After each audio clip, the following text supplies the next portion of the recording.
I want to talk about chronic pain when you are in the anxiety cycle and basically how to deal with it. So, first and foremost, if you are new, subscribe to my channel. I make tons of recovery content on severe anxiety and everything that comes with it. Also, check out the link in the description to this video. I have my Facebook community, I have my recovery guide, and some more resources for you guys. So let's just dive right in.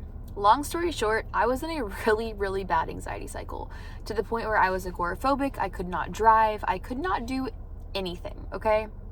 Fast forward, started out the cycle, started to recover. If you're wondering how to do that, watch my other videos. Also, check out the guide because that walks you through everything from like agoraphobic bedbound to living your life again. But the pain. So, this is one symptom that I made the mistake of separating from the anxiety cycle because it didn't happen right away for me. The chronic pain happened probably about halfway through my journey, and it showed up in the form of chronic headaches, tension headaches, pressure, some migraines, but mostly just felt like my head was going to explode all the time, and then neck pain. Really bad, to the point where it was taking me to the emergency room, and I was seeing neurologists, and I was getting spinal taps, and I was on every headache medication known to man, or at least I had tried every medication, CGRP meds, injections, Botox, like literally you name it, muscle relaxers. I had tried it. And I was doing a lot better from the anxiety standpoint. Like I wasn't, having panic attacks 24/7. I was able to live my life-ish, but I would wake up with a headache every day. 2 p.m. rolled around. Holy crap, my life was debilitated. It was awful, right? It was like extreme pain all the way into the night, waking me up in the middle of the night. And yeah. So what I want to tell you and explain to you, and I had had all the MRIs, all the tests, all that kind of stuff. I was noticing that my pain would rise under stress. And specifically, because I was already making videos at this point, if I would sit down and make a video, worse head pressure, worse neck pain, everything was getting worse. And I wasn't anxious, but it was still a stressor. And so when I would work, pain intensified. When I would do a lot of stuff, pain intensified. And I was realizing, okay, this pain is linked to stress. Good stress, bad stress, doesn't matter. Just stressor on my body. This pain is linked to it.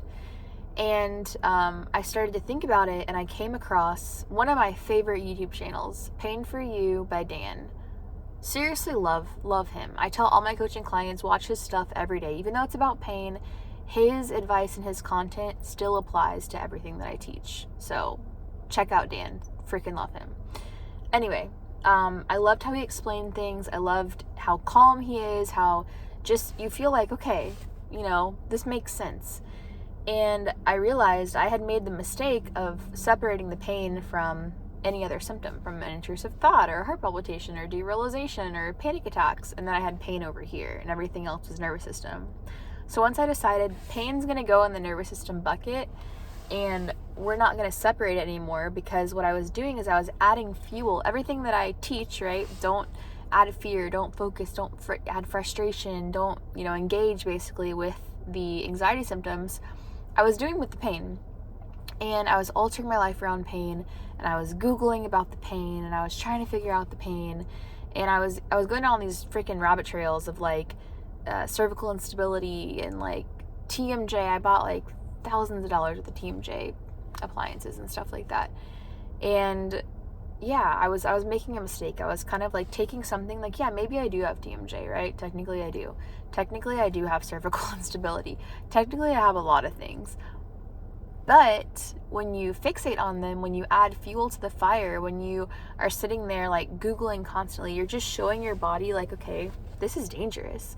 And the body can get sensitized, and it creates this cycle where you have pain and then you have fear, right? Fear can be Googling, it can be, fixating, doctor, whatever it might be.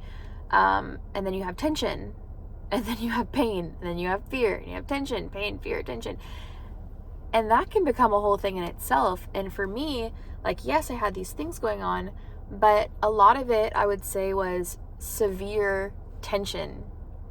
To this day, I still have knots up in my traps, and I still get tension headaches, because it takes time for the body to get rid of that basically, and to realize, okay, one, we're safe, and two, undo a lot of that tension that's been built up for years. Because in the anxiety cycle, I was up here, right? All the time, just, right? And when you do that for like 3 years, and then you go back to normal, it takes time for the body to like de-tense when it gets in that tension cycle. So the biggest thing that I can urge you is understanding, like, pain, especially when you had it checked out, obviously, is not dangerous. And when you start putting pain under the dangerous cycle in your mind listens, and it's like, okay, they're not responding to the panic attacks, but they are responding to the pain, the headaches. That's what's going to stop them, that's what's going to keep them in this cycle.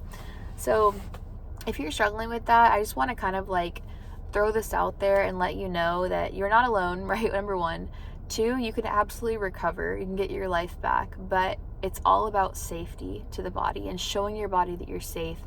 And for me, it's what I teach is basically how you respond. How are you responding to not just pain, not just derealization, dizziness, panic, all those symptoms, but everything else in life? How are you responding when you are, I like to give this example, when you're in the airport and say that you have to run to your gate, you're about to miss your flight, you'll lose all your money, it's Christmas Eve, you won't get another flight, you'll be sleeping in the airport, you'll miss out on Christmas. Okay, how are you responding? Are you in your head running thinking, oh my God, what's gonna happen? I'm gonna be in the airport. Oh, this is so terrible. Or are you running thinking, okay, we gotta run, we'll deal with it when we get there. If I miss my flight, we'll figure it out, right? It's all about mindset. And the mindset bleeds over into everything else. So again, I hope this makes sense. Understand too, when I went to Mayo Clinic, this is one of the places I went, they diagnosed me with central sensitization, and it's basically just chronic pain. It's in the same umbrella that like fibromyalgia is under, because pain for you might not be in your neck and your head, it might be other places. And this central sensitization thing is in the same camp as nervous system sensitization, in the same camp as what Dan teaches.